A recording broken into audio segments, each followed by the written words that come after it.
Bon ben salut tout le monde, on fait l'après-match de ce Metz-Strasbourg. Fouh, j'ai mal à la tête encore là, j'ai vraiment mal à la tête ce soir. Euh, Tellement de choses et peu de choses à la fois à dire sur ce match. Dimitri Liénard l'a dit tout de suite après le match qu'il était très déçu de l'état d'esprit de l'équipe. Je pense que ça résume absolument tout ce soir. De toute façon, quand vous perdez 3-0 et que vous avez envie de mettre Landry Bonnefoy comme homme du match, on peut déjà commencer à se poser des questions. On va commencer sur une chose, on va revenir sur les 18 premiers matchs. Ces 18 premiers matchs, on a été extraordinaires, même à 16 reprises exactement. On a fait deux gros faux pas, que ce soit face à Troyes et face à Amiens. Un super parcours, on était 8ème avant ce match. Finalement, c'était ça l'anomalie. L'anomalie a été d'être 8ème après 18 journées, 24 points pour un promu, c'est presque trop beau. Aujourd'hui, on prend une claque, on peut même utiliser un terme un peu plus vulgaire, on a pris une branlée face à une équipe de Metz qui a tout donné, qui en a voulu sur le terrain. Alors les rivalités, voilà, les derbies, etc., voilà, on connaît. Je suis un grand supporter avant tout du Racing, mais ça m'empêche pas de dire que Metz a été bien meilleur, a eu beaucoup plus de volonté. Pour eux, c'était un derby. Pour les nôtres, je pense que pour 8 joueurs sur 11, c'était un peu déjà la tête aux vacances, les fêtes de fin d'année. Alors, on va relativiser, c'est ce qui m'importait, c'est pour ça que je disais qu'avant ça, on avait une anomalie d'être 8ème après 18 journées. On a fait un super beau parcours, mais sur ce match, on se loupe, c'est pas la fin du monde. Ce qui est embêtant, c'est que ça soit forcément face à Metz, mais au final, Metz, Amiens, Troyes, c'est pareil, c'est pareil. On a le prestige de dire qu'on a battu le Paris Saint-Germain cette année, enfin cette saison, on est les premiers, sur toute la demi-saison, on est les seuls d'ailleurs en Europe. On a battu Bordeaux 3-0, on a battu Toulouse à domicile, c'était pas chose aisée, contrairement à ce qu'on peut penser, on a accroché de bons résultats. Maintenant, il va falloir se remettre au travail à la rentrée, passer les fêtes tranquillement. Mais le plus important, c'est de se dire que finalement le Racing a toujours 6 points d'avance sur le 19e qui est Angers, donc Angers qui a 18 points, on a 24. On est tous déçus ce soir, on va pas voilà, on le sait, tout le monde est déçu, tout le monde est triste de cette défaite. On a encore une grosse pensée pour tous ceux qui font le trajet et qui ont pris en semaine des jours de congé pour finalement voir une équipe à moitié concernée.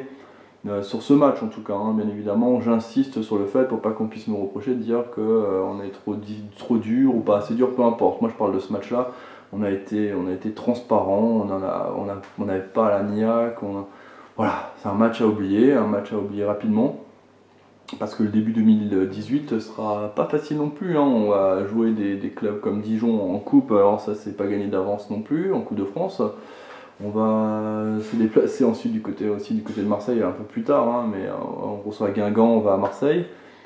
Début 2018, il va falloir aussi prendre des points parce qu'avec 24 points, on est loin d'être sauvé. On va dire qu'on a un peu plus de la moitié, comme je le disais la semaine dernière. Le maintien se jouera aux alentours des 38 points cette saison, avec le système de barrage et tout, le fait qu'il y ait quand même deux clubs qui soient plus ou moins décrochés, enfin un qui est plus ou moins décroché aujourd'hui. Mais voilà, il y avait un point important que je voulais souligner et qui me revient plus forcément là tout de suite. Mais voilà, le plus important c'est de revenir à la trêve avec ces 24 points, ne pas oublier ce qu'on a acquis. Voilà, ça me revient. Justement, on a 24 points, on a battu des grands, on a accroché l'Olympique de Marseille, on a fait tomber le PSG. Pour beaucoup de supporters aujourd'hui, et je l'ai dit hier dans la vidéo que j'ai pu mettre dans l'avant-match, cette nouvelle génération de supporters, c'est une anomalie que de perdre face aux plus petits et gagner face aux plus grands. Bah non, c'est l'histoire du Racing Club de Strasbourg, ça a toujours été comme ça, les anciens comprendront. On a toujours été très bon, clinquant face aux grands, et on s'est toujours un peu fait dessus face aux petits clubs. Aujourd'hui, le petit club, c'est Metz, qui est quand même un club maintenant qui était en Ligue 1 également la saison dernière, qui s'est sauvé de justesse, mais qui l'a fait, qui a un état d'esprit. Qu'on aime ou qu'on n'aime pas Metz, bien évidemment. Je sais qu'en Alsace, en tant qu'Alsacien, on n'est pas fan du FC Metz, mais sur ce match, voilà, je pense qu'il faut féliciter le FC Metz. Ça me crève le cœur de le dire, vraiment. Il est mal placé là parce que j'ai vraiment mal au cœur quand je dis ça, mais c'est la vérité. Metz a été meilleur dans tous les domaines. Ils nous ont martyrisés dans le milieu de terrain. On n'a pas fait un pli. Maintenant voilà, On va passer bonne fête de fin d'année, surtout oublier ce match, se dire qu'il y a plus important et surtout qu'on reste quand même bien devant. Hein. Le FC Metz, aujourd'hui, on a quand même un matelas de sécurité, on a des jokers, hein, contrairement à eux, contrairement à d'autres clubs. Hein. On va se plaindre de cette défaite. Je vous rappelle quand même que Lille est au bord du gouffre, comme on l'a connu il y a de nombreuses années. Que des clubs comme Saint-Etienne, Bordeaux sont dans la panade également. Voilà, donc relativisons, on est 11e à l'issue de la 19e journée. Je pense que à 90%, hormis des fois les plus exigeants, mais à 90% on aurait tous signé avant le début de saison. Donc voilà, je pense que à part vous souhaiter de très belles fêtes de fin d'année, il n'y a pas grand chose à faire. Je souhaite aux joueurs du Racing de bien récupérer, surtout ceux qui sont un peu blessés. Martin Terrier sorti sur blessure. Également Nuno da Costa, une grande pensée également pour les joueurs qui sont déjà blessés, hein, particulièrement Bingourou Kamara, parce que c'est un jeune gardien qui a besoin de soutien. Voilà. Et une dernière chose, la mentalité aujourd'hui, et c'est ce que je déplore un petit peu, mais je peux comprendre, attention, je ne suis pas en train de pointer du doigt non plus de manière méchante, mais quand on est supporter dans le club, on a un effectif. Le coach choisit ses joueurs, le président choisit ses joueurs. Je vois partout, il faut faire confiance à Marc Keller, nanani, nanana. Il faut aussi faire confiance au choix des joueurs qui ont été recrutés, que Idrissa Adi n'expose pas. C'est une chose que d'autres joueurs n'exposent pas. Ou à l'inverse, des Kenny Lala qui nous époustouflent. Voilà, c'est la vie d'un club, c'est la vie d'une équipe. Et franchement, je pense qu'à un moment donné, il faut un peu relativiser. Quand on est 11e, qu'on est promu, qu'on est un des plus petits budgets du championnat de France, il faut être un peu patient. Alors la patience, vous allez me dire, ça fait 19 matchs, mais Idrissa Adi aujourd'hui ne joue plus dans les bonnes dispositions, il a très peu de temps de jeu, ce qui est normal, hein, parce qu'on lui a pris aux dépens d'autres joueurs. Mais voilà, on est derrière une équipe au complet, et pas juste dans le joueur. Le joueur, c'est l'individualité, on s'en fout, nous on est là pour soutenir une équipe.